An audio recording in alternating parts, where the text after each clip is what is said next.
King Zedekiah blinded. God promised King David that the Messianic kingdom should come through his line. And for several centuries no king reigned in Jerusalem except David's posterity. The last was King Zedekiah. Of him God declared through the prophet, O thou profane and wicked prince, whose time is come that iniquity should have an end. Take off the diadem, remove the crown. This shall not be the same. I will overturn it until he come whose right it is, and I will give it to him.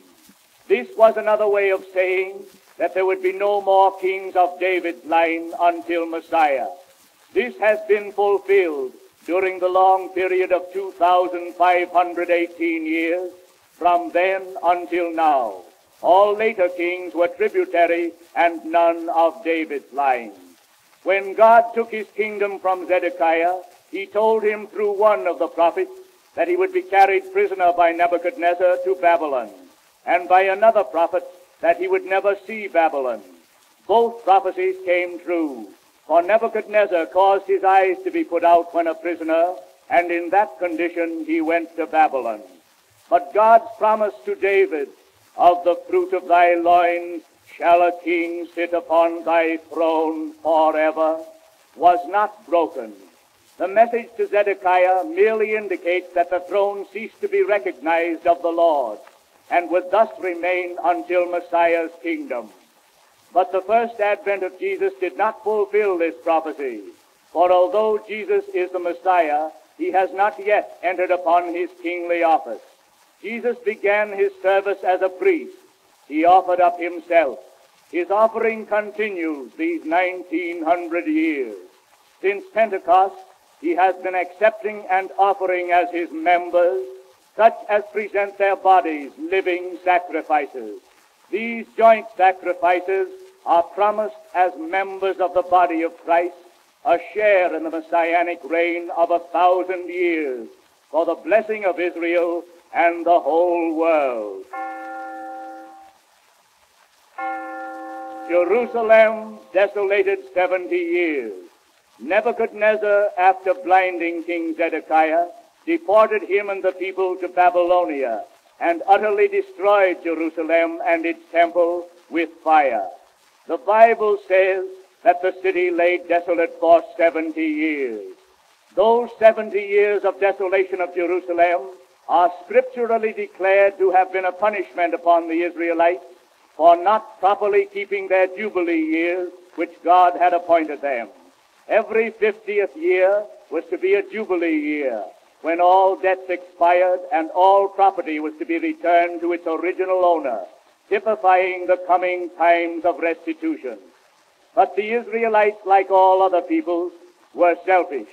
They knew that this observance would mean loss.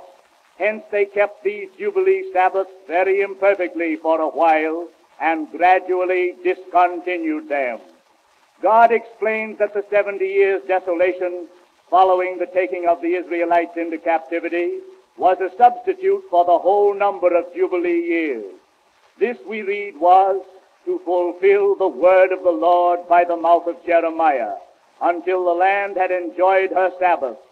For so long as she lay desolate, she kept Sabbath to fulfill 70 years.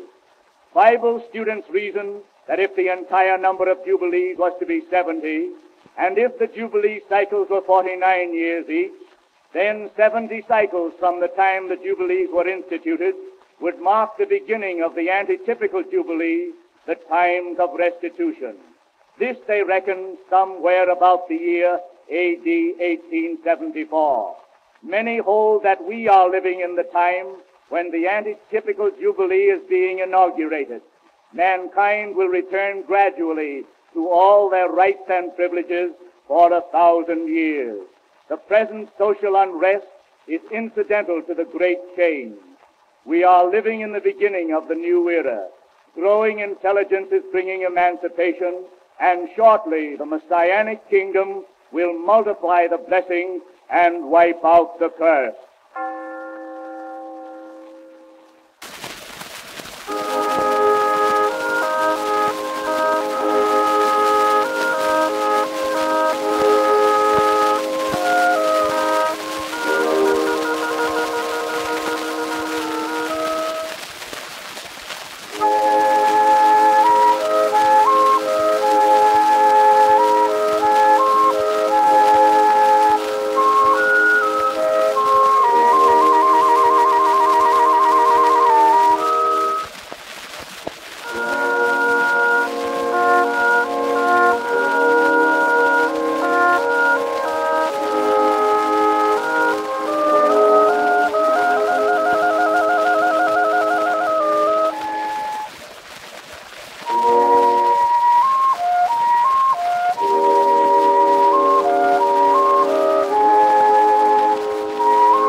has promised a glorious day, and by faith we now see it draw near.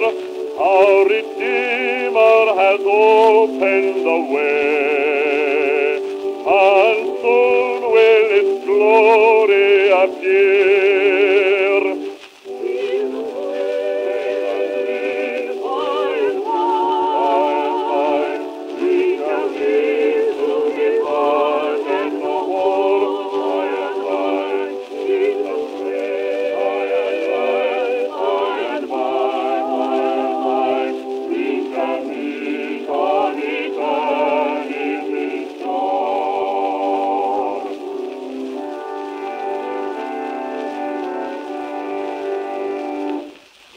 The dead shall arise from the tomb, and the living to health be restored, and away from all sorrow and gloom they'll be led by the life-giving Lord.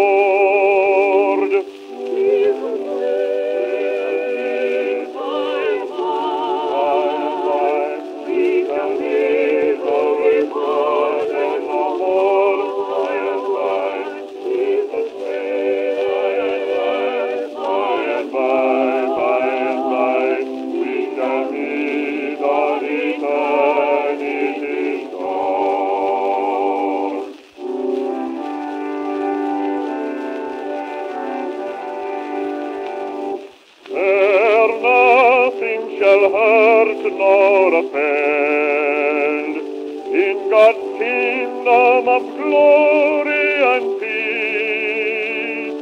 The wicked their way shall amend, and the righteous their joy shall increase.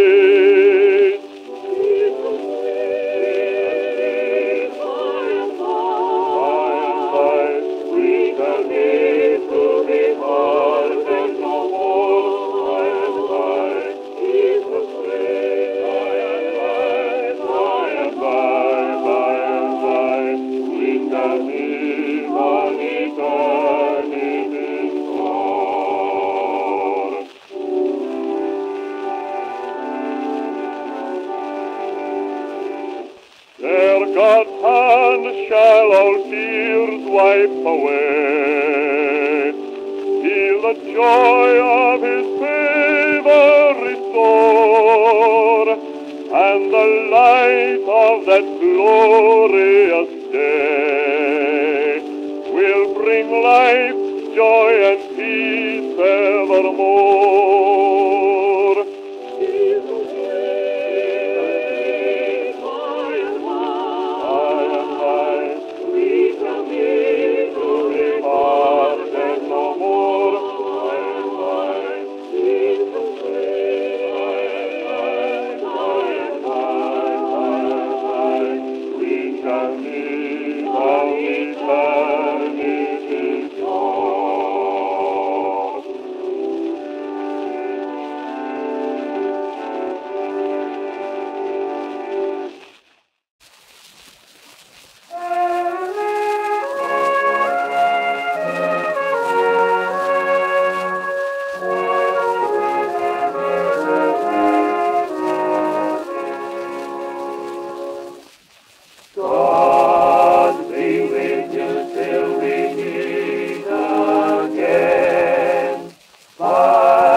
till we meet.